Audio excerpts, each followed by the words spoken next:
your day with a weather alert. A live look now from our mountain cam showing a very wintry scene and lots of snow still falling. It's been falling all night in the Denver metro area and the mountains.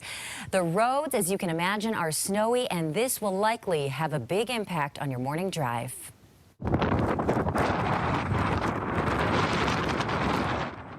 And there is the impact. The mountains are getting pounded. I-70 is a mess. Drivers in the high country are spending hours in stop-and-go traffic, mostly stopped, dealing with road closures and avalanches. We are all over it. Thanks for joining us this morning. I'm Alan Janae. Hey, everyone. I'm Britt Marino. Happy Friday. We can also tell you a shelter is open for all the drivers who were parked on I-70 when it closed last night, so we'll help you get out the door coming up in a moment. Ashton and Andrea are standing by. But firstly, let's go to meteorologist Chris Spears, who is with Eddie Castro, and you guys are getting dumped on there, I-70 in Silverthorne. Good morning. Yes, good morning, Britt. We are in the teeth of this storm. It is an amazing blast of moisture coming straight off of the Pacific Ocean, and it is firing right into Colorado. This sign over here tells the story for the morning. It says eastbound I-70 closed out of Silverthorne, shelter at the Silverthorne Rec Center. I want to show you a little bit of our driving video from last night. It took poor Eddie Castro, our photographer, photojournalist, 6 hours to get from downtown Denver to our motel here in Summit County. When he picked me up in Evergreen, it was a 4-hour drive from Evergreen Parkway here to Silverthorne. An icy, dicey, horrible commute last night.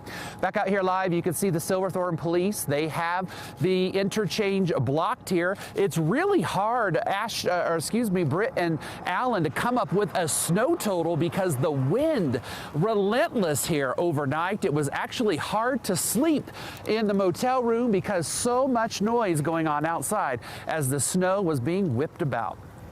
All righty, Chris, thank you so much. Well, if you're heading up I-70 right now, you can't get there from here, is essentially the message, because the snow is so heavy in the mountains.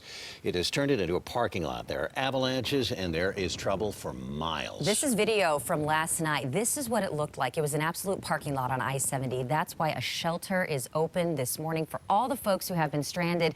Let's take you out live to Chris Spears and photographer Eddie Castro. They're really in the meat of this storm at I-70 and Silverthorne. Chris, good morning to you guys. Good morning to you, Britt. Some good news about that shelter. Pets are welcome there. We know a lot of people travel with their pets, and so that is some good news. The Silverthorne police still have the road blocked here.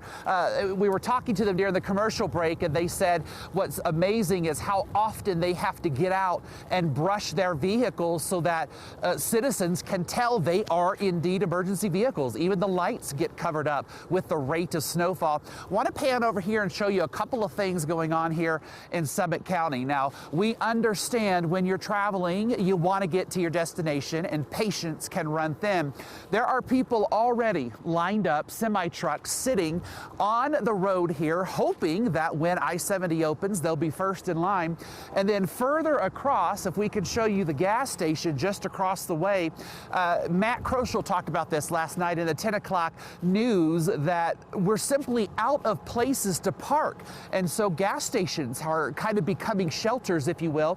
All of those headlights you see facing us, facing the camera, they're literally just people that can't get a motel room, and they are just sitting and waiting this storm out. Ashton Altieri, the wind and the rate of snowfall, you and I were kind of talking on Twitter last night. This is almost like a Sierra mountain storm. This moisture straight out of the Pacific Ocean, and it is just piling up. Yeah, on the West Coast, they often talk about atmospheric rivers, as you know, Chris, and this is basically an atmospheric river coming straight into Colorado. We don't get this very often. Sometimes we'll go entire seasons without seeing a pattern like this, where moisture comes straight from the Pacific and essentially is untapped all the way over to Colorado. So that's why we're saying this is like a Sierra Nevada storm in the Rocky Mountains, and that is why there is so much snow in the high country. They often measure snow in feet out there in the Sierras, and of course we're measuring snow in feet with this storm here in our state for the mountains.